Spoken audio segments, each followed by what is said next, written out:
Hi everyone, and welcome to this week's MCC moment. Isn't it good to know that in the middle of all the different challenges that we're facing right at the moment, we have a God who encourages us. And I really felt that God was encouraging us last Sunday from the book of Joshua, and he was telling us to be strong and be of good courage. And I feel that that's what the Lord wants to say to us, to be strong and be steadfast and have courage as we face the different things that we are facing in our nation, in our state and in our city at the moment.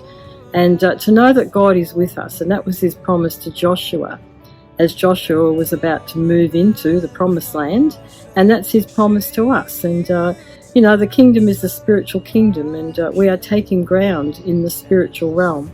And that will always be the case, because God's word tells us that his kingdom is an everlasting kingdom, and he has told us how it continues to grow. So we celebrate and we rejoice that God is at work and that his kingdom is expanding. And that's something that we can be grateful for and be thankful to God for. So can I encourage you to stay in that place of being mindful of God? And this is one of the things that we talked about last Sunday. That when our mind is full of God, we are able to perceive him, we're able to sense him, we're able to hear his voice, and we'll talk a little bit more about that this coming Sunday. But in this season, being mindful of God is our key. It's our greatest weapon, because we keep our eyes on him, who is the one who leads us, who guides us, and all of those things that we know about the goodness of God. And when our minds are on God, our minds are turned away from the adversary who wants to distract us and who wants to deceive us and wants us to believe his lies and his input about our lives and about what's going on around us.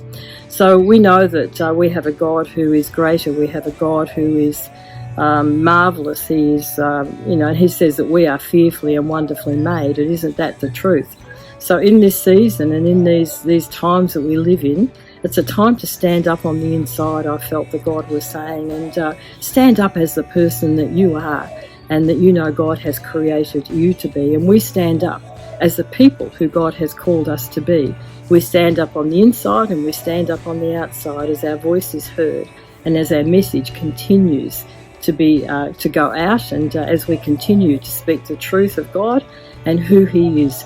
And as we looked at spiritual freedom and healing last Sunday, we can see that once again it all centres around Jesus, because he is the author and the finisher of our faith. And we'll continue to explore some of those areas this week. So have a great week and be encouraged.